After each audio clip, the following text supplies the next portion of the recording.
Good afternoon, everyone. I think we're going to get started. Welcome. My name is Kathy Goss. I'm Senior Vice President for Partnerships and Capacity Building at the American Cancer Society.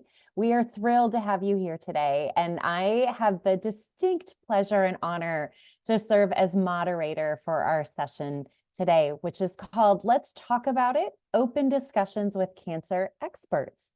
So as you all know, I think May is recognized as Women's Health Month.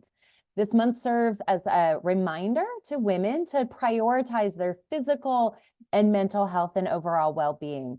To celebrate women's health, the American Cancer Society National HPV Vaccination Roundtable, the National Breast Cancer Roundtable, and the National Roundtable on Cervical Cancer, we all aim to foster meaningful discussion around breast and HPV gynecological cancers, crucial topics that impact many individuals and their loved ones. So we're really thrilled to have you with us today, and you're in for a treat. Our panel of experts will offer valuable perspectives, share their own experiences and insights while addressing your questions. So before we begin, a few housekeeping items. So first of all, today's webinar will be recorded. The link to view the recording and a PDF of today's slides will be shared with all who have registered for this webinar. In addition, the recording link will be posted publicly in the future.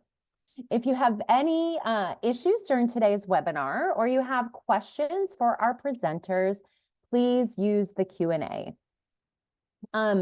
The third point is to ensure that there are no disruptions during the presentation. All participants have been muted by our host.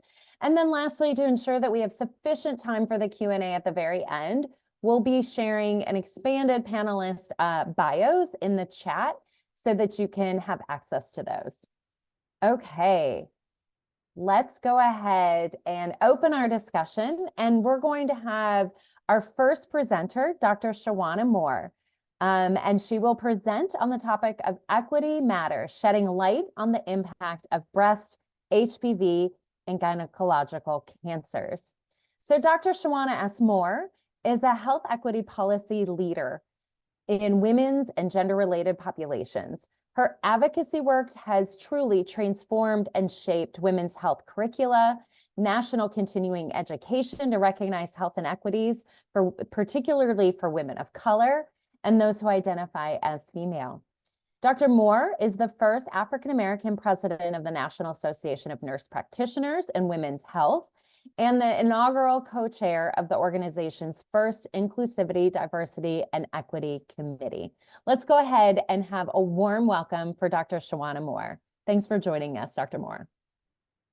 Thank you so much, Dr. Goss. It's a pleasure to be here to talk about such a critical topic. And I'm really here to set the landscape for our panelists today. So I'll start with my presentation, which is entitled Equity Matters, Shedding Light on the Impact of Breast, HPV, and Gynecological Cancers. Next slide, please. We have two objectives for this brief presentation. One is to really understand equity issues that affect outcomes related to birth, gynecological cancer. Last but not least, I'll be providing some data, some statistical data that highlights the disparities within these different types of gynecological cancers. Next slide, please.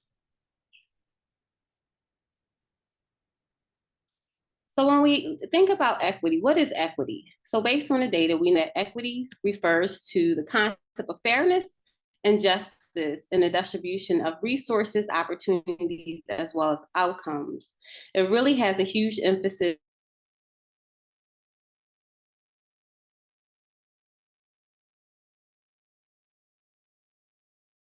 to thrive rate, regardless of their background or any circumstances. Next slide, please. So what are the principles of equity? So principles of equity include fairness, equality, non-discrimination, inclusion, as well as justice. And this isn't all inclusive of all the principles. These are just key principles that I pulled out from the literature. So when it comes to fairness, that really focuses on ensuring individuals are treated justly and impartially, regardless of their background and circumstances or characteristics. Equality really focuses on providing equal opportunity as well as resources for all individuals or groups of people, regardless of their socioeconomic status, race, gender, or any other factors. Non-discrimination really focuses on prohibiting discrimination and biases based on an individual's characteristics, such as their race, ethnicity, gender or gender identity, age, abilities, or socioeconomic status. Inclusion really focuses on promoting equal participation and involvement of all individuals in social, political, as well as economic processes. And last but not least, justice involves ensuring people have equal rights and opportunities when it comes to fairness of judgment. And next slide, please.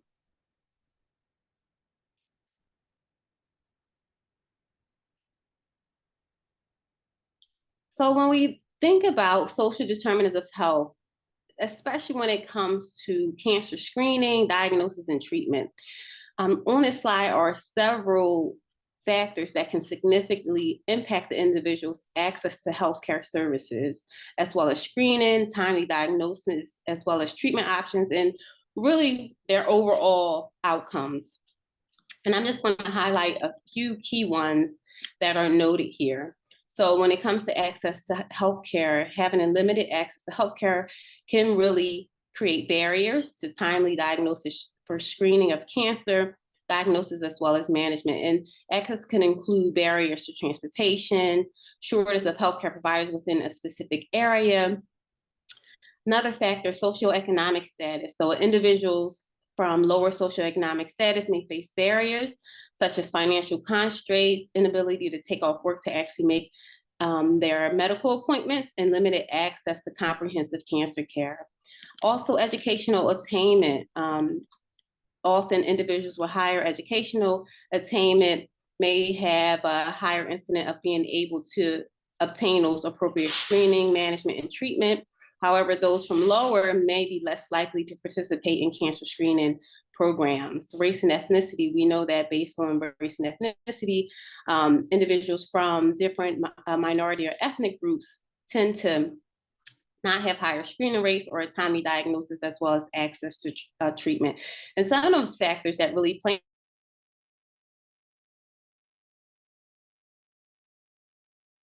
is mistrust within the healthcare system. So those are just a few I wanted to really highlight in terms of how social determinants of health really has a huge impact on an individual's cancer screening, management, as well as outcomes. Next slide, please. So the first condition, breast cancer. So breast cancer is the most common cancer in women within the United States. It accounts for about 30% of all new female cancers each year. It is also the second leading cause of cancer death among women. The good thing is that since 1989, overall rates of breast cancer have steadily declined. So about it declined overall about 42% through 2021. And this is data based on American Cancer Society. But as of 2024, it's estimated that a little over 300,000 new cases of invasive breast cancer will be diagnosed in women, a little over 56,000 new cases of ductal carcinoma in situ will be diagnosed, and a little over 42,000 women will die from breast cancer in 2024. Next slide, please. When it comes to inequities, there is huge disparities in inequities when it comes to breast cancer. Based on the data provided by the American Cancer Society, the median age of diagnosis is slightly younger for Black women, around age 60, when compared to white women at age 64. Black women have a higher death rate when it comes to breast cancer.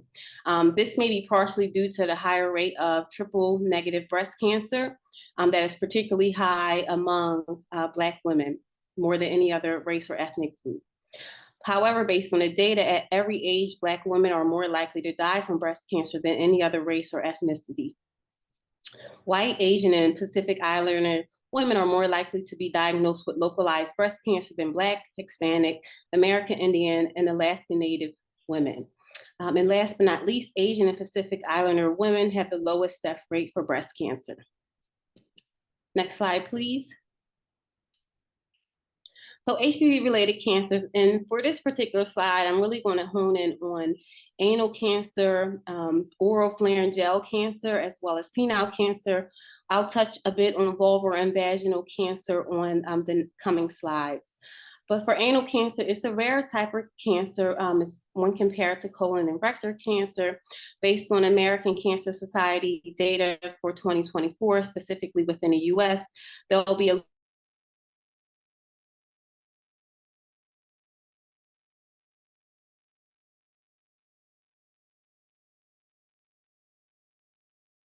thousand will die from anal cancer. Of that, 1,000 will be men, and a little over 1,000 will be women. So higher rates among women when compared to men. For oral pharyngeal cancer, based on American Cancer Society most recent data, we know that about a little over 12,000 new cases will occur in 2024, about 10K or 10,000 in men, and a little over 2,500 in women. And about 3,800 will actually die. And of those 3,800, a little over 3,000 will be men, and about 760 is estimated for women. Okay, and then I just want to touch on briefly penile cancers. Although it does not affect women, it does have an effect on men. It is estimated as of 2024, there will be about 2,100 new cases, and about 500 deaths will occur in 2024. And next slide, please. So when it comes to inequities, specifically around anal cancer, so it is more common in white women and in Black men, specifically anal cancer. There are really a lot of inequities and disparities around anal cancer. A lot has to do with individuals that may come from a lower socioeconomic status, risk factors for HPV, also screening and early detection, as well as treatment disparities that do exist. When it comes to penile cancer, it's really rare in North America and in Europe. It's typically diagnosed in fewer than one man in 100,000 each year. It's really prominent in some parts of Asia, Africa, as well. I'll move on to the next slide, please. So moving on to gynecological cancers and looking specifically at ovarian cancer. So again, based on data from the American Cancer Society for 2024, it's estimated that a little over 19,000 women will receive a new diagnosis of ovarian cancer in the US, and about a little over 12,000 women will likely die from ovarian cancer. Ovarian cancer is one of the leading causes of cancer deaths among women in the US. For cervical cancer, it's estimated that in 2024, there will be about 13,000 new cases of invasive cervical cancer, and a little over 4,000 of those cases will result in death. When it comes to endometrial or uterine cancer, and this is cancer that affects the uterine lining or the uterus, it is a common type of cancer, and within the US, I'll provide some data on that. So as of 2024, based on American Cancer Society, about 67,000 new cases will be diagnosed, and of those 60,000 cases, about 13,000 of those cases will result in death. When it comes to vulvar cancer, which again is a rare gynecological cancer, it accounts for about 6% of female cancers. But for 2024, the data says there'll be about 6,900 cases of vulval cancer.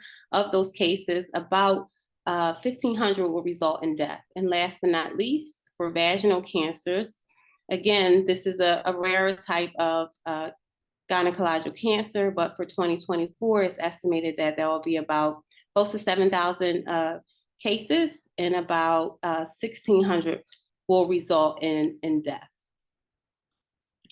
Next slide, please. So inequities exist for all types of gynecological cancers. When it comes to ovarian cancer, it's more common in white women than Black women. However, Black women are more likely to die. For cervical cancer, the death rates in Black women and Native American women is about 65% higher than white women. For uterine and endometrial cancer, it is based on the data, it says Black women are more likely to die when compared to white women. For vulvar cancer, again, there's a higher incidence in Black women when compared to white women. And last but not least, for vaginal cancer, Black women have a higher rates when compared to any other race or ethnicity. And next slide, please. So what does this all matter? So the biggest thing is ensuring equity in the prevention, screening, and diagnosis for treatment of breast cancer, HPV-related cancer, as well as gynecological cancer is really critical and crucial for health outcomes to help reduce these inequities within healthcare. Some key points when it comes to breast cancer, it means ensuring that your patients have access to equal access to screening mammograms, early detection programs, as well as diagnostic services and treatment regardless of their race, ethnicity, their income, or their geographical location. For HPV-related cancer, again, is ensuring that your patient populations have access to timely cervical screening, that you're following the cervical screening guidelines. For gynecological cancers, it ensures that barriers are addressed that prevent screening as well as diagnosis and treatment. Also that patients have access to survivorship support programs for the various types of gynecological cancers. So when we really promote equity within these types of cancers, we really help to eliminate any disparities and inequities within our healthcare system, and we ensure our patient populations have access to quality cancer care or cancer prevention. And it really ensures that our communities are overall healthier and that they thrive. Next slide, please. And these are the references. And that ends my presentation.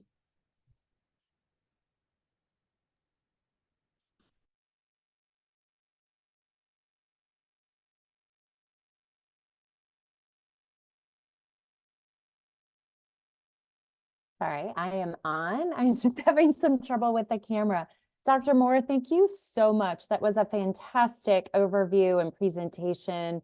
It really helped level set about the disparities that certain populations face and truly the overall impact on breast, HPV, and gynecological cancers, and why an event like this is so timely and really, really important. So I'm really thrilled that we get to move on to our panel discussion now. We've got a fantastic lineup of panelists. And so I will give you a brief introduction of Dr. Erica Hamilton, Dr. Amy Weiser, and Nancy Pena. But as a note, their expanded bios have been provided in the chat for you. So let's start off with Dr. Hamilton. So Dr. Hamilton completed her medical degree and residency from the University of North Carolina in Chapel Hill and fellowship training in oncology at Duke. She joined Sarah Cannon Research Institute as an investigator in drug development for women's cancers in 2013. Since 2015, she's been director of the Breast Cancer Research Program. She sees patients facing breast cancer from standard of care to phase 2 and 3 and phase 1 drug development. And she currently serves as ASCO's ASCO's Cancer Research Committee and will be the 2025 ASCO annual meeting scientific chair. That's a big job. So congratulations on that. She is also on the 2023-2025 scientific committee co-chair of the ESMO breast cancer meeting, is on the scientific committee for AACR for 2023. She serves as associate editor for clinical breast cancer. So there's a lot going on. Dr. Hamilton, thank you so much for joining us. I'm going to go ahead and finish with the additional introductions, and then we'll jump into our questions. So our next panelist is Dr. Amy Weiser, she, her pronouns, and she's a family medicine physician in Portland, Oregon. She completed her undergraduate studies at Penn State University and earned a medical degree at Drexel University College of Medicine. After graduating from family medicine residency training in Pennsylvania, she completed her OB fellowship through the University of Washington in Spokane. Dr. Weiser started her career as a full scope family physician in rural Oregon. In 2022, Dr. Weiser joined Cascade AIDS Project and practices at Prism Health, a lookalike FQHC primary care clinic focusing on LGBTQIA plus health and HIV treatment in Portland, Oregon. Welcome, Dr. Weiser. Our last panelist, last but not least, is Nancy Pena. So Ms. Pena works as a lead patient navigator for the gynecologic oncology clinics at Dana-Farber Cancer Institute and Brigham and Women's Hospital in Boston. Ms. Pena is also the director and founder of Patient Navigation International, an organization that trains clinical and non-clinical patient navigators in Spanish in Latin America. In addition, Ms. Pena has produced a local television show, Colores Latinos TV, for the past 10 years to educate Hispanic communities on the importance of prevention and early detection in healthcare, and provides discussions on available resources. So important. Thank you so much for being here, Ms. Pena. So thank you all so much. What I'd like to do is really jump in, and I'm going to sort of stay with the order, at least for the first question for each of you, as I introduce you. And so let me jump in with Dr. Hamilton. I would love to hear a little bit more. Let's focus for a moment on early detection and screening. Can you help us understand why regular screenings for breast cancer and early detection are so important? And then I would love to jump in a bit about risk as we're thinking about screening and reducing risk through screening. Can we talk a little bit about some of the things that can reduce our risk overall in developing breast cancer, like screening? So Dr. Hamilton. Yeah, absolutely. So, put really simply, screening is important because we want to catch cancers earlier when they're more likely to be cured, right? So we certainly want to catch cancers before they spread outside the breast and the armpit to the rest of the body. But even beyond that, even catching a cancer when it's 1 centimeter compared to 4 centimeters, a lot of times therapy is easier for smaller cancers, perhaps maybe not even needing to undergo chemotherapy, or therapy that's a little bit easier to get through. So that's really why we focus on early detection, is because we want to cure people of cancers. We don't want them having to live with their cancers and being on treatment.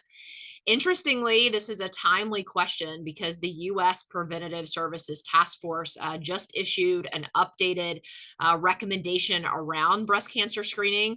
Multiple other organizations, the American Cancer Society, American College of Radiology, OBGYN organization, had all agreed that we really, at a minimum, should be starting our mammograms at age 40. So the United States Preventative Services Task Force is now in line with that. Previously, their recommendation was actually 50. And so now it's pretty well established across all organizations that we should be starting mammograms at least by 40. And I say at least because there are circumstances where somebody may need to start earlier. Somebody that had breast cancer in their family early, somebody that's known to have a BRCA1 or 2 gene mutation, or somebody that had radiation or certain types of cancer as children. So really, it's a discussion that's individualized. So somebody should talk to their physician about what age may be appropriate for them. Thank you so much, Dr. Hamilton.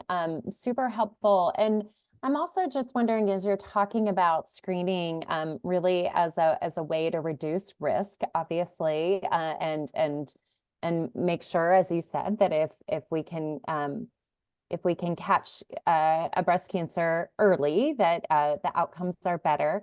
Can you tell us briefly, I know that this is, there's a lot to this, but can you tell us briefly about any other preventive measures for breast cancer or lifestyle changes that can reduce someone's risk? Yeah, absolutely. So I'll say that I really like the word risk reduction because I think sometimes inherent in the word prevention is this idea that you can prevent cancer.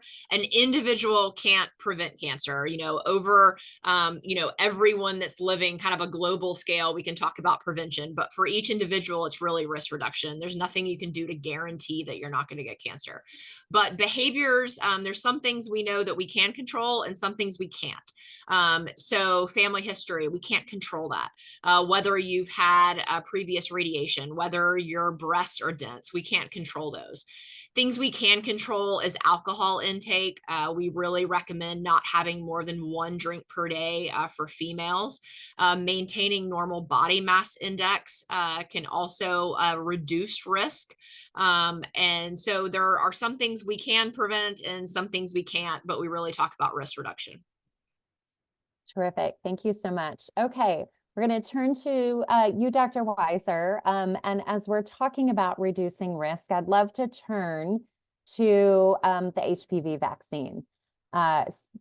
We know how important that is as a way to prevent HPV-associated cancers. Can you tell us a little bit more about the power of the vaccine and, really, we've heard some things, there's some things going out there around the different, the 4-valent vaccine versus the 9-valent vaccine, and then even starting HPV vaccination in a younger population. I would just love to hear from you sort of what is the state of the science and what does that tell us, and how do we sort of arm ourselves with the most cutting edge information, because it can get a little confusing out there. Yeah, it definitely can get confusing out there, especially as things keep changing, which, in our field it does. So a bit of the background is that the HPV vaccination has been out since about 2006. It was out previous to this in Europe, but it was FDA approved going on almost 20 years ago. And when it first started, it didn't include all of the variants of HPV that it does now. So one of the more popular ones had a 4-strain coverage. So it was called the quadrivalent one. And I think that this was very popular for a long time. It was essentially the vaccination that was available. As we have grown in our technology and understanding of HPV, our vaccinations have also improved with time. So the current vaccination that is out, and it's actually the only one on the market now, covers 9 different genotypes of HPV. 2 of them are lower risk types, 6 and 11, and that covers for things like genital warts. And then the other 7 cover more of the higher risk strains of HPV that are more closely associated with pre-cervical cancer changes, as well as cervical cancer. One of the things that comes up is, well, these vaccinations, what if you started with the quadrivalent, the one who has 4 strains, but now only the nonavalent, or the one that contains 9, is on the market? Do we have to restart the vaccination? And honestly, the studies say no, that we don't need to, that this is an expansion of the goodness that was already included in the quadrivalent. And so there's no need for revaccination. What we're really pushing for now is when to start the vaccination, and it's indicated to start at age 9. I think that in years past, we had sort of bundled it with vaccinations that are due for adolescents around the age of 12. And now we really want it to be a standalone, to be so important that this is the reason to come in for a well child check, to have this 9-year-old vaccination. If we start vaccinations prior to the age of 15 for any young adolescent, they need 2 doses. It's a 2-dose series. Versus if we start after age 15, it's a 3-dose series. It's always easier to get just 2 doses in than 3 doses in, especially for adolescents and before they get really busy with later adolescent schedules. So we do a lot of counseling. There's a lot of marketing campaigning about starting earlier for age 9. The ACS HPV vaccination roundtable has amazing toolkits and information out for providers as well as patients. And so making sure that this concept, vaccination, is part of our daily counseling as we see patients in the office is really empowering so that we can get word out and people vaccinated to try to prevent HPV related cancers. That was, you just summarized a lot of information in just a short amount of time, and it was really, really helpful. I really appreciate what you said towards the end there about, really making sure that our clinical workforce is promoting vaccination starting at age 9. Do you have an idea? You mentioned about some resources that the HPV Roundtable has put together to encourage clinicians to support, to prioritize age 9 vaccination. Do you have an indication of what works? How do we better equip clinicians with those resources and tools, and what can, through your experience and work with the roundtable, are there things that ACS and other organizations can continue to do to really to help our clinician workforce, healthcare workforce, get those vaccinations started early? Yeah, right. There's a lot of things coming at us in the primary care office all of the time. So how do you prioritize this? And I think that a lot of it is amplification from providers who are strong advocates. The ACS HPV vaccination roundtable has beautiful toolkits available. CDC has You Are the Key to HPV prevention. Slide decks available too. But I think that one of the important things is usually in primary care offices, there's a vaccination champion. There's the person who orders the vaccines, who keeps track of them. And that is a key person to engage so that they understand what this vaccination does. It is a cancer prevention vaccination, and really empowering somebody that you work with in the office, like a vaccination champion, to make sure that everyone in your office is educated, right? From the front office staff to medical assistants, nursing staff, so that we're all on the same page, that there's no conflicting or misinformation giving to patients, and make it part of just your standard workflow. Awesome. Thank you so much. Okay. Ms. Pena, thank you so much for joining us. And, we know how important patient navigation is to the whole cancer journey for individuals who are facing a cancer diagnosis, but certainly even through screening, and all the way through that care continuum. I would love for you to share with us a little bit more about what navigators do, and maybe a great way to illustrate that would be to help walk us through what happens. We were just talking about HPV, and we're going to talk a little bit more in a bit about cervical cancer in more detail, but maybe an example of what happens if I have an abnormal cervical cancer screening, for example. What does the patient navigator do? Yes, thank you. Before I get started, I would like to share a slide that I have for you guys to share about our mapping in our clinic. Well, as we know, and the CDC also explains that disparities, caused by poverty, stigma, and discrimination, and lack of education can definitely contribute to poor health outcome. Patient navigators, we are here to support patients and advocate for them. And this mapping flow that we have in our clinic, I just want to explain quickly and answer perhaps your question. 2 years ago, we began with this QI project where we were looking with two different clinics. One clinic was the General Gynecology Colposcopy Clinic here at Brigham and Women's, and the second clinic was the Pap smear Evaluation Center where I work at Brigham and Women's. And we partner with those clinics to see how we can address those barriers for patients who are lost in the follow-up, right? Because most of the time, when you have abnormal funding, sometimes, unfortunately, some clinics doesn't follow up with you, and sometimes patient doesn't follow up about the results either. So in this mapping, what we discussed was to centralize a protocol to ideally through the EPIC. So in EPIC, we can check box and to communicate between clinics and make referrals saying that this clinic, this patient is a higher risk patient. After that, part of the protocol, the Department of OBGYN also contact the patients, request records from different clinics if needed, and also they determine the clinic urgency to see this patient in one of the two GYN clinics, colposcopy clinics I mentioned it before. When that happens, the nurses will also enter prior abnormal funding or biopsies, and they will contact the patients to book an appointment to review results, but also to educate the patient about what is this visit.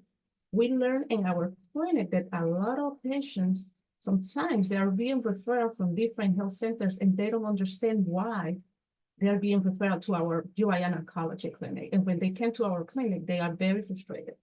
So our nurses educate those patients, but also what we implement in this mapping was that nurses are assessing for barriers, right? So they are asking, and we have 8 determinants of health mentioned in transportation, housing, childcare, etc. So the nurses ask those questions. If they see that the patient has any barriers, immediately they refer that patient to me or the navigators in the different clinics. And from then, we take care of that patient. We follow up with the patient in our clinic. Usually we call 3 weeks early before the first appointment in our clinic to assess barriers, right? If the patient has any barriers, we also assess if they are eligible for different resources we have here at Dana-Farber and Brigham and Women's Hospital based on income. Some of those resources could be set up an Uber, provide more education, and sometimes we learn also that it is not clear for the patient, even though they already speak with the nurse, sometimes they have more questions. So we are the bridge between the patient and the medical team to translate those questions and for the patient to have a clarity information when they have to follow up. Besides of that, we also have a protocol in when the patient doesn't show up or doesn't follow up. 8 years ago, we published an article about reducing the no-show rate in our clinic from 49% to 29%. Today, I can tell you that perhaps our no-show rate is 8% or 10%.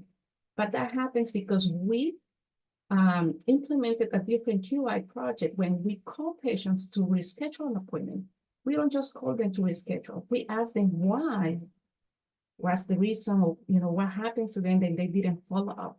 In that study, we found 26 reasons why patients didn't follow up.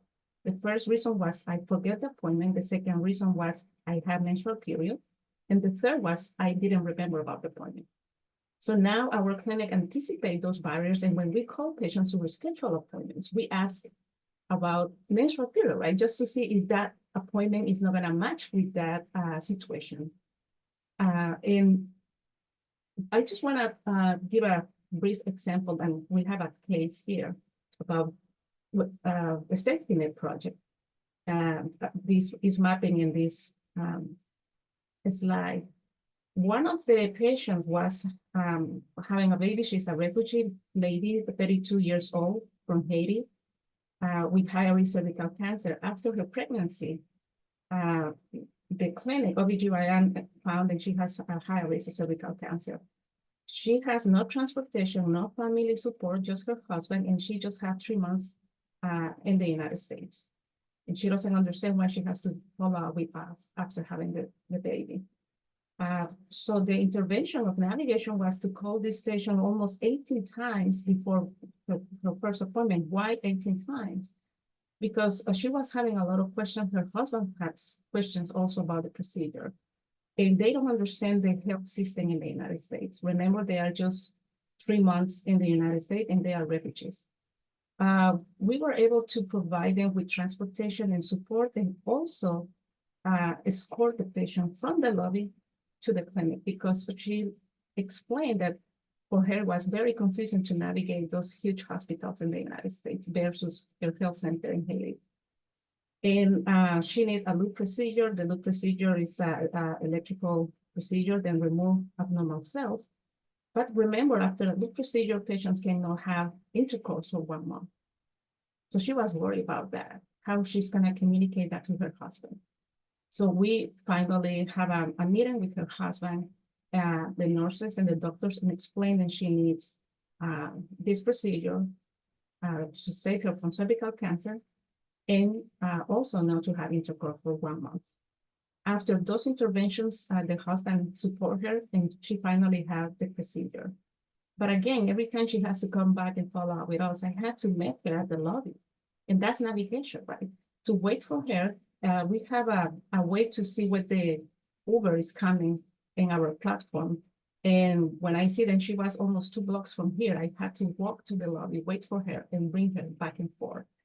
And even though she perhaps knew the way, she was, requesting that services, and we were able to provide that. So I'm going to stop here because I think, I'm so passionate about navigation, but that's one of the examples of how navigators can help patients in general. What a powerful example that was. And that really resonates, I think, probably with so many in the audience that have joined us. I would love to just hear from you. How do people typically connect with a navigator? And very simply, do you have to have cancer? Do you have to have a cancer diagnosis to be able to work with a patient navigator? Yes, thank you. For the first question, how you connect with the navigators. Well, we can ask in our clinics, right? If the hospital or health center has a navigator, or even a case management, it's very similar. If we don't have a navigator in the clinic, we also can ask for a social worker. And you don't have to have cancer to have a navigation services.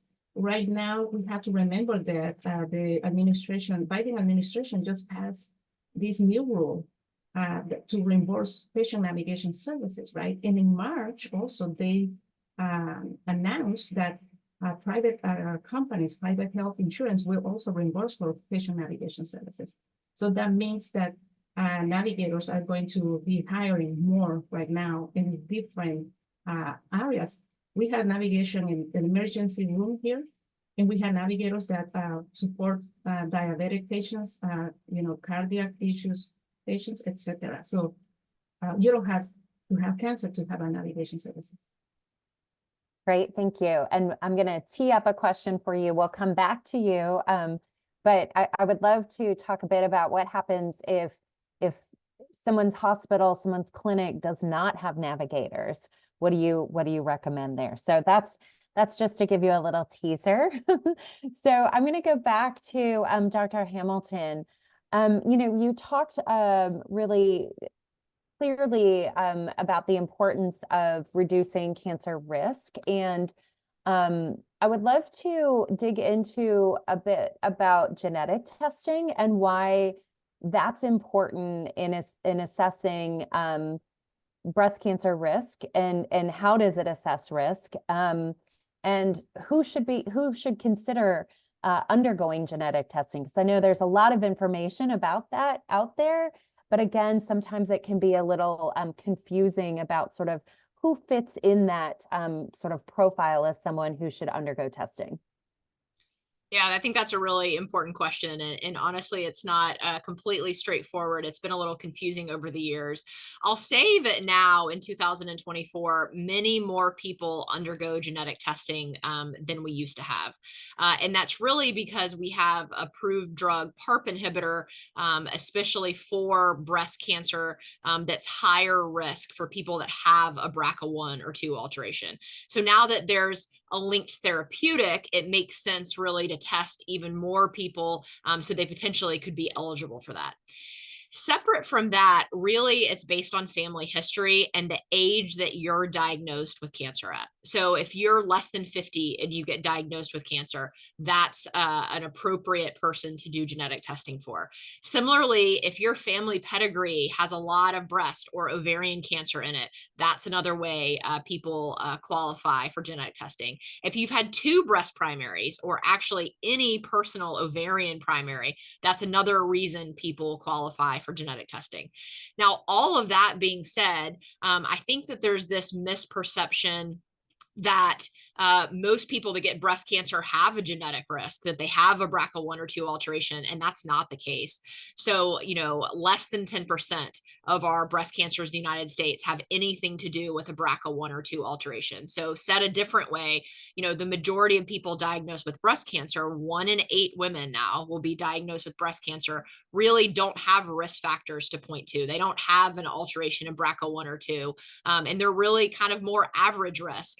So that's really said that nobody is completely safe. And that's really the reason that screening mammograms are so important, is to identify these cancers early when they're very easily treated and most likely to be cured. So that was really, really helpful. Can you speak to not other, but any sort of misconceptions about factors that can contribute to higher risk of breast cancer? I know we've heard especially in the public media or even social media and other circles about, things like antiperspirants or underwire bras or, having large breasts, how that all contributes to higher risk of developing breast cancer.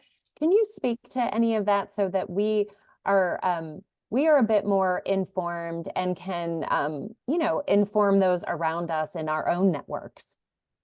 Yeah, absolutely. So somebody with smaller breasts are not less likely to get breast cancer than somebody that has larger breasts. Your bra or undergarment choice is not going to give you breast cancer.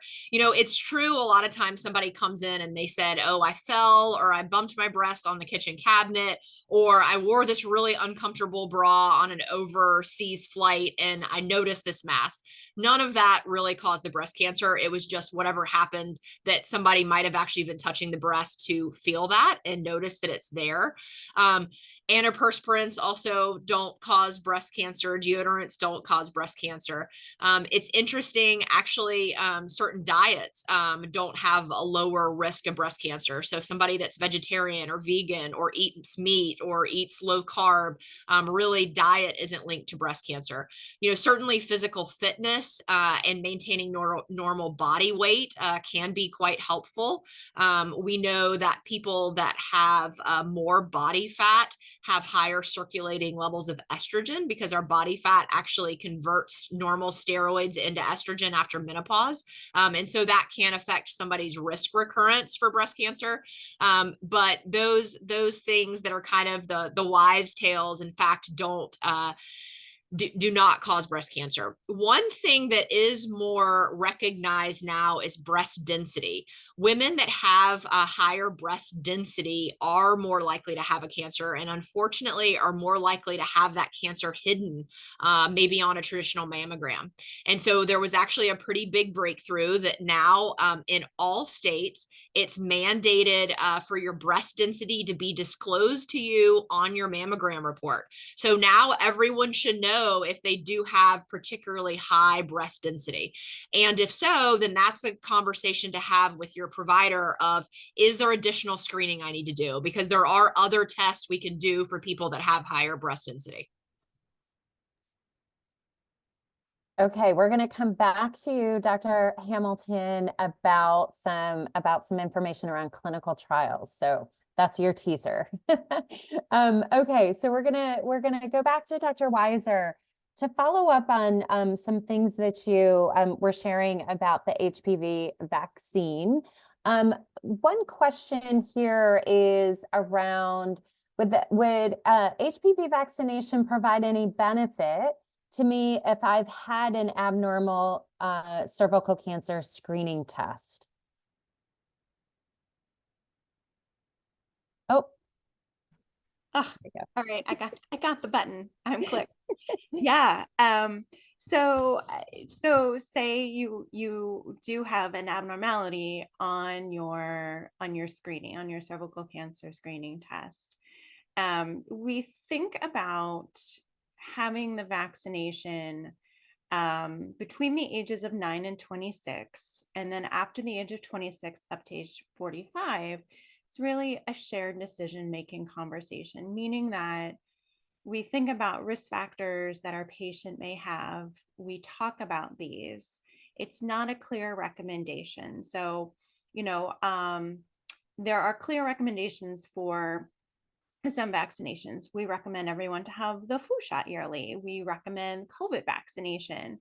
But between the ages of 26 and 45 for HPV vaccination, it's a little bit differently. It's not universally recommended. So if a person has an abnormality on their cervical cancer screening and they haven't received the vaccination, should we be thinking about this?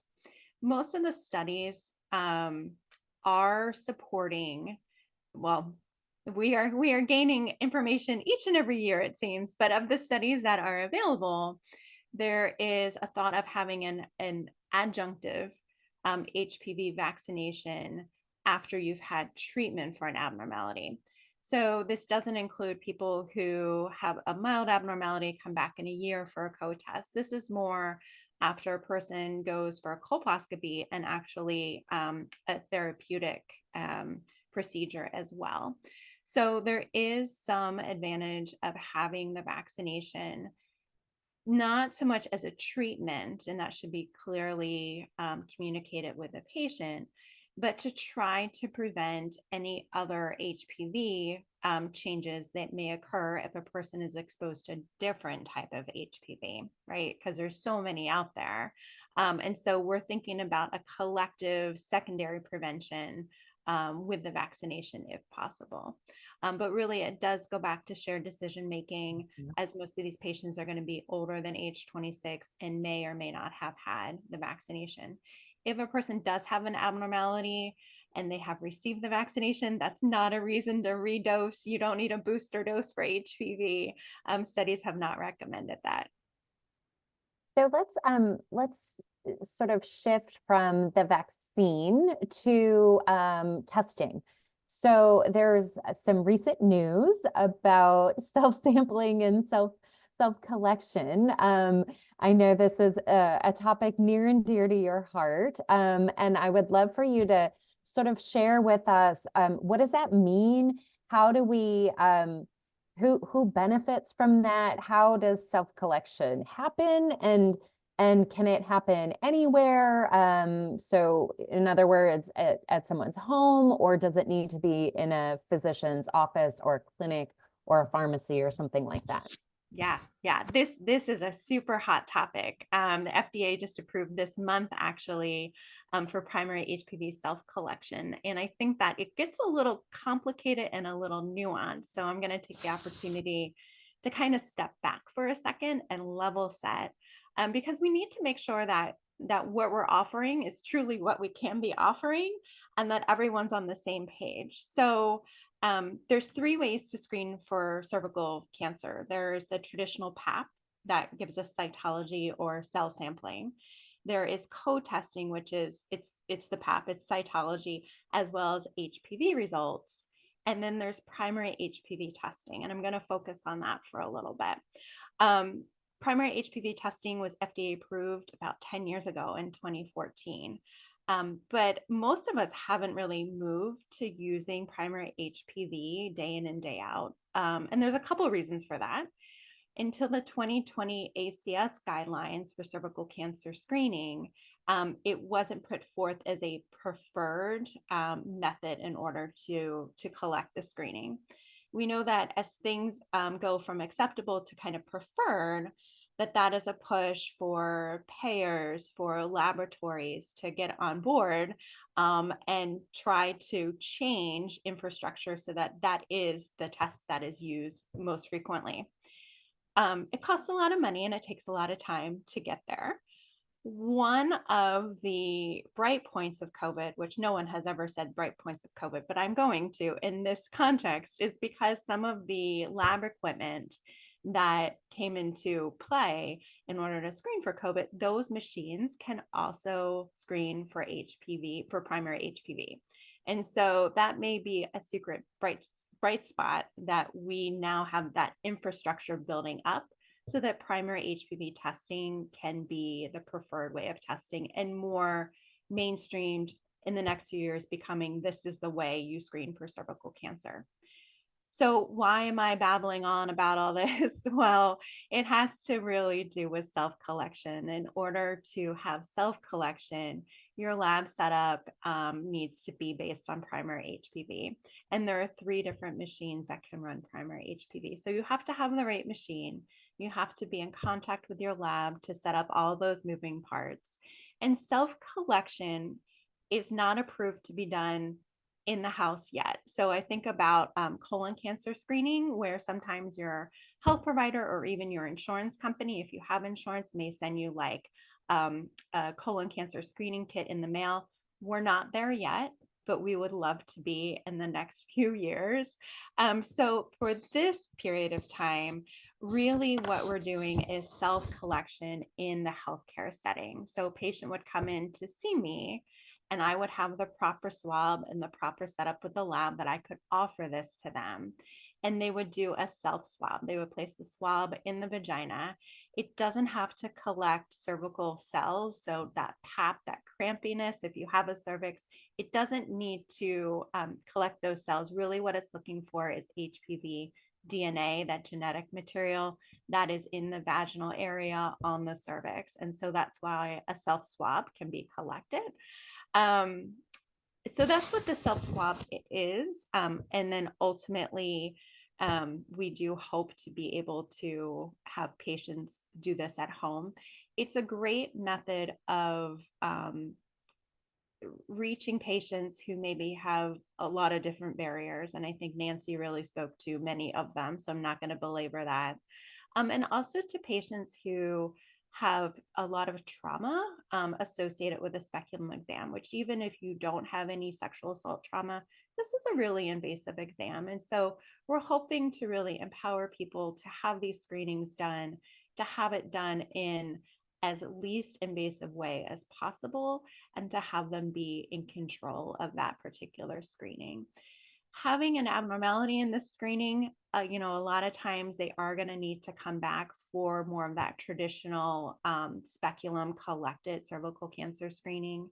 But really, as we move forward with self-collection, we'll get more down to the nitty-gritty, the nuanced steps. But this is really exciting for all of us involved. And I have to disclose that I did talk about the HPV vaccination roundtable. I am not on that roundtable. I'm actually on the National Roundtable on Cervical Cancer, but so many things are intermingled with HPV vaccination roundtable. But this is definitely something that the Cervical Cancer Roundtable is working a lot on. To then actually make sure that we are educating providers as well as patients to ask for these and how to properly conduct the self-collection. That was great. And I can see why there's so much excitement about this. It's a huge step forward. And, the goal is to get as many individuals screened as possible. And so, hoping that this really pushes the needle and it's going to continue to be refined and be more accessible. So that's really exciting. I also appreciate you giving a shout out to the ACS Roundtable on Cervical Cancer and all their important work. Our roundtables are so critical for building that coalition of thought leaders and experts and organizations, bringing them to the table to really push the envelope, and especially when it comes to addressing barriers to care. So appreciate all that you do, and all of our volunteers here that are serving on this panel, as well as across the country that works so hard as part of that coalition on our roundtables. So, okay, Ms. Pena, we're going to turn back to you. I'd love to address this question of, unfortunately, we know that navigators aren't available everywhere, although what you beautifully pointed out is that as things like reimbursement come into play, we're hoping that that really makes patient navigation in oncology more sustainable and more readily available to everyone who needs it. But what happens today if somebody would benefit from those services and have tremendous barriers to care, but don't have access to patient navigators? What do they do? Yes, thank you. Well, some of the resources that most hospitals and clinic has is a social worker, right? So social workers also can help to navigate and provide resources. Also, community health workers who are in the community can support patients with resources, right? And some hospitals like Dana-Farber, also we have resource specialists or financial counselors.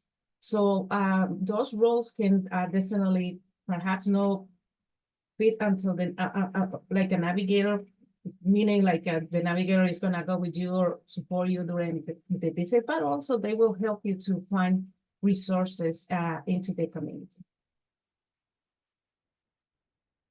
That's great. I would love to dig into the workforce, the navigation workforce. So can you describe, there are all sorts of different types of folks who work in navigation. You mentioned, especially in centers that don't have bona fide patient navigators, there's certainly social workers who serve some of the functions. Can you tell me a bit about what are those different kinds of navigators and what are their roles, and who becomes navigators? Sure. So we have a variety of navigators right now. We had to go back to 1990 with Dr. Harold Freeman and started the lay patient navigator, right? He was working with breast oncology patients, African Americans specifically, and he built this model for non-clinical navigators. So we have non-clinical navigators who are professionals who are, being trained to become navigators, and they can definitely connect the patients to community resources, also communicating with health professionals on the patient's behalf, assisting with administrative tasks such as scheduling appointments and organizing, perhaps not medical records, but organizing the appointment, right? Just to set up the stage if we have a specific patient, as the patient I mentioned it to you before, right? We have to set up the interpreter before the patient is arriving, just to have everything in place and aware the team about the needs or the barriers of these patients so the whole team can communicate at once and support a patient. That's the professional non-clinical navigators. We also have right now community health workers. Community health workers were before navigation, right? Community health workers historically has been supporting communities to access healthcare, supporting them with resources, health education, advocates for individuals and community health needs, and providing some direct services such as first appointment or perhaps a first appointment for assessing blood pressure screening, diabetic screening. So we also have community health workers who were the first in this field. We also have nurses and social workers navigators now, right? So nurse navigator is a person also, then if you don't have a non-clinical navigator, going back to your first question, you also can ask for a nurse navigator. Right now we have nurse navigators who historically also, they decided to navigate patients in 1970. I was just reading an article from Lilith Shaknek, who is the co-founder of the Academy of Oncology and Nurses and Navigators. And she was describing that nurse navigator started in 1970. They were reviewing charges, a patient's charge to see what virus they have in a long time ago. And the nurse navigator versus the non-clinical navigator, as the name says, right? Non-clinical, we don't deal with clinical issues or give information or like any clinical information. We are not allowed to provide that to the patient, for example, results or potential surgeries. But nurses, they do, right? So nurses are able to discuss clinical situation for health, for example, side effects of chemotherapy, radiation, what medication to take, how to apply that medication, etc. And social workers also, we have social worker navigators who are supporting patients psychosocial, right? They are providing psychosocial support, but also they are providing resources. So as we can see, we have a variety of type of navigations right now. And I believe that we will have perhaps more different type of navigators, perhaps financial navigators, right? We have financial navigators supporting patients when they're coming. We also, it's important to mention that right now, because navigation is in a great position right now, it's a momentum for navigation. We also have private navigators. We can provide private services, perhaps not for low-income patients, but for patients who are struggling to manage healthcare. International patients, we can say that. I have a colleague in Miami that run a private program, navigation program, and she is working with international patients coming to the United States for care. So those are the type of navigators we have. In terms of perhaps the next question might be training, right? How can I have a training on navigation? Well, there is a different type of trainings right now. We had the George Washington Cancer Center, we had the American Cancer Society training, right? We just launched a new training also to learn about navigation and how to become a navigator. Yeah, that was a terrific overview. It's complicated and a changing landscape in navigation, as you said. It's such such a impressive time right now with a lot of momentum. And I think you really summarize sort of the state of things really beautifully. So thank you so much for that. I'll also give a quick shout out to, speaking of roundtables and the power of roundtables, the American Cancer Society National Navigation Roundtable is again, a really powerful coalition of organizations and individuals, thought leaders, that work on this issue of sustainability of navigation, of policies that support robust oncology navigation for patients across the care continuum. So it really takes a village to move the field forward, and it is built on a tremendous amount of work and body of evidence supporting the impact of navigation. So thank you so much for giving those fantastic insights. I think we have time for one more question for each of our panelists, so I'm going to be choosy on these questions. But I would encourage the audience, if the folks who have joined us, if you have a question that we have not discussed yet, feel free to just a reminder to put it in the Q&A field as part of this Zoom webinar. And we're trying to answer as many questions through that as well as answering them live. I'm going to go to Dr. Hamilton. I warned you that I was going to ask about clinical trials because I know that's such an important space that people want to hear about. I would love to hear from you about, what are some sort of emerging therapies or clinical trials that are showing promise, especially in advanced or metastatic breast cancer, where we know we have some, very few options from a therapeutic standpoint and a tremendous need for new approaches. And then as a sort of secondary question is who is appropriate for a clinical trial, especially for those trials for advanced breast cancer?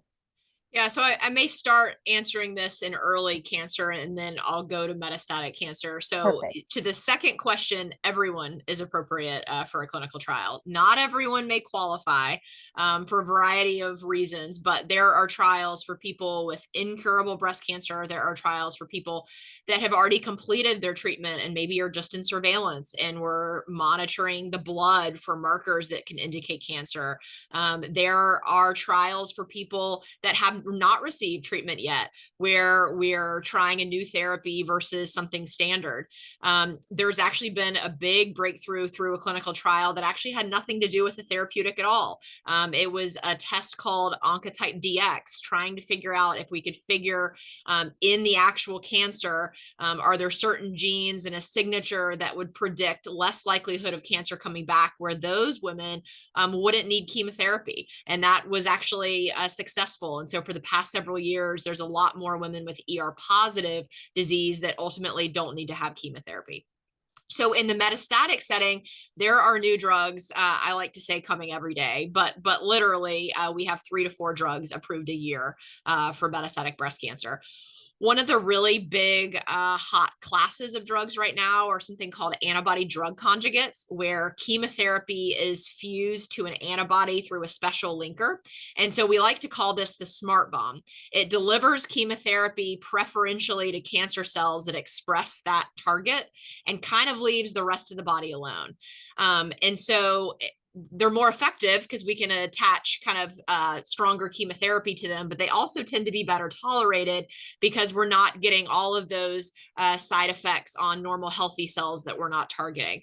So we currently, there are 12 antibody drug conjugates approved in oncology. 6 of them are for solid tumor, and breast cancer actually has 3 of the 6, which is fantastic. And there are many more coming. So we have 2 right now for HER2 or HER2 low, 1 for TROP2.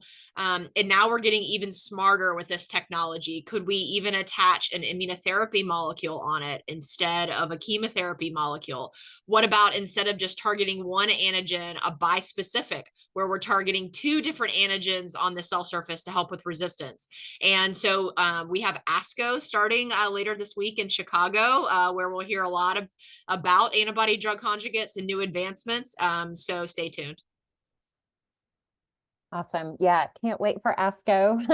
It'll be really, it's always such a treat to see sort of what's on the horizon and what looks promising, and you know, what does the future hold in terms of cancer treatment and the results of these trials. So that will be, you know, something to keep an eye on for sure.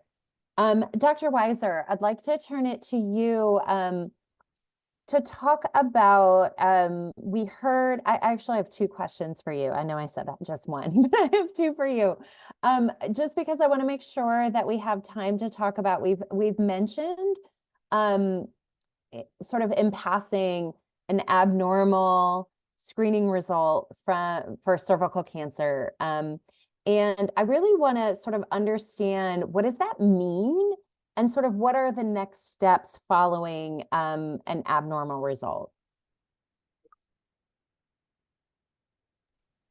Yeah, the answer to this question is not exactly streamlined. So I will do my best to make it understandable.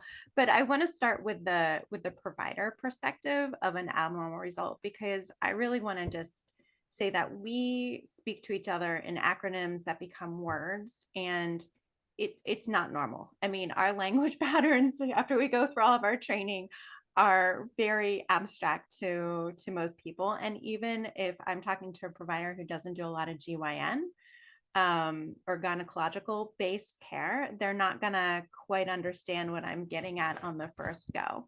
So I just do want to acknowledge that, because that plays into how we communicate with our patients, right? We have to think about our language and what we are projecting to people who may or may not be in the medical field. Even if they're in the medical field, they may not have the understanding of these concepts.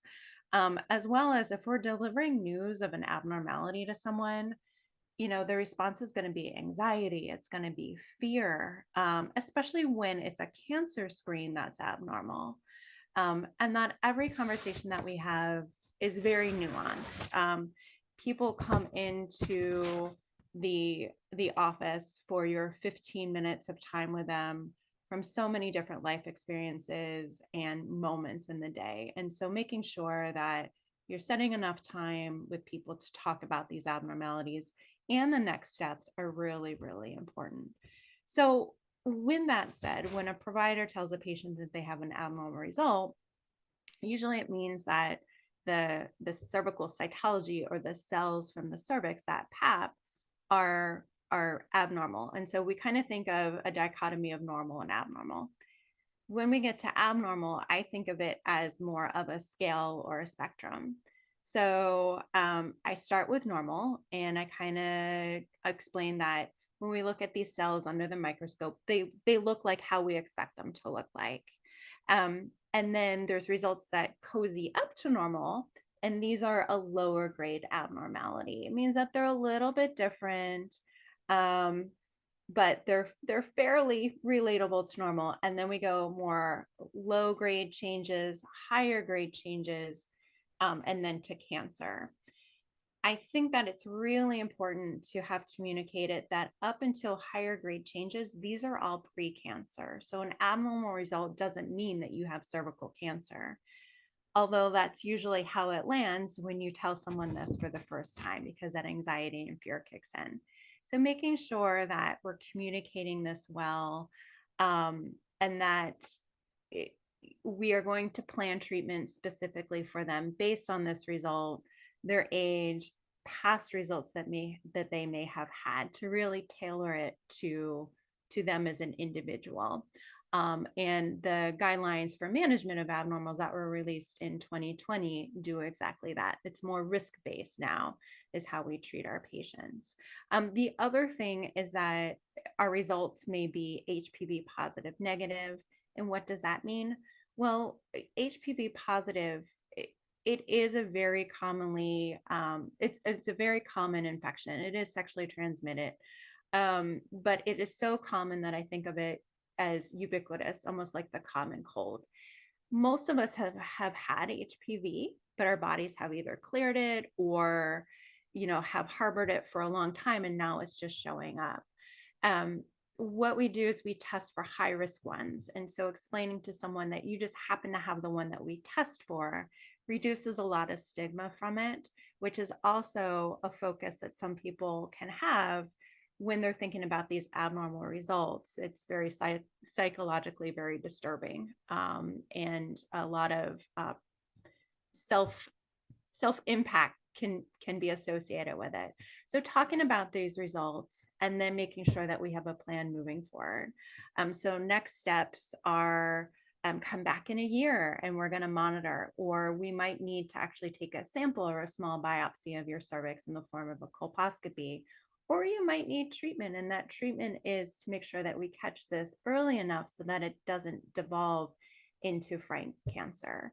But I want patients to always ask questions, and that's the bottom line. If you don't understand it or you're not sure of it, ask questions. And if you don't understand what's being conveyed to you, ask your provider to explain it in a different way. Have a support person in with you. Sometimes you're going to need to receive this information at a different time or moment when you can process a little bit better, because these are really abstract concepts. And so the communication skills that we're bringing to the table may not always work. So just to be very thoughtful and intentional and making sure that a patient feels empowered to understand what these mean and what the next steps are. Thank you so much. That really took some of the mystery out of it for us. And I think really, really sound advice about sort of asking questions and empowering individuals to really seek the information that they need, especially with at a confusing and scary time. So thank you so much for that. And Ms. Pena, you actually answered my question by providing, we were going to I was going to ask about resources that are available in Spanish language.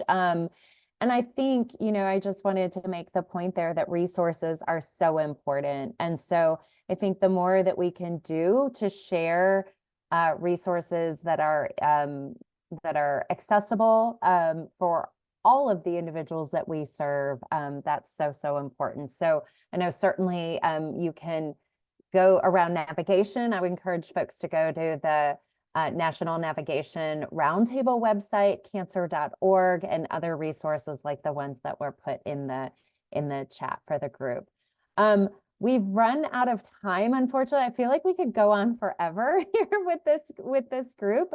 And so I know we had a fantastic discussion. We answered a lot of questions, but not all of them, unfortunately. And so I would encourage everyone, if you had individual questions for a panelist, I know our panelists are really, they would welcome you reaching out and asking questions of them directly, but also you're going to get a recap, you're going to get the slides and accessibility to the recording of the conversation as well. And so I think just lastly, so I just want to thank our panelists. I want to thank you all for attending, but I also want to thank our outstanding panelists. So first of all, our presentation by Dr. Moore, which was just outstanding and really laid the groundwork for us in this conversation today, and just outstanding advice and input and really clarification around some confusing topics from our panelists. So thank you to them. And I'd also, just before we end today, I would ask that everyone that's participating complete the evaluation of our session. This is how we do things better and better each time. So we would really appreciate that. A link will be provided at the end of the event. So I hope collectively you've all learned something today, that it was insightful but applicable to you and your work. And I would just thank you again from all of us at the American Cancer Society, the National HPV Vaccination Roundtable, the National Breast Cancer Roundtable, and the Roundtable on Cervical Cancer. I would also like to thank our ACS team members who have put this webinar together. You are amazing. And thank you all for joining.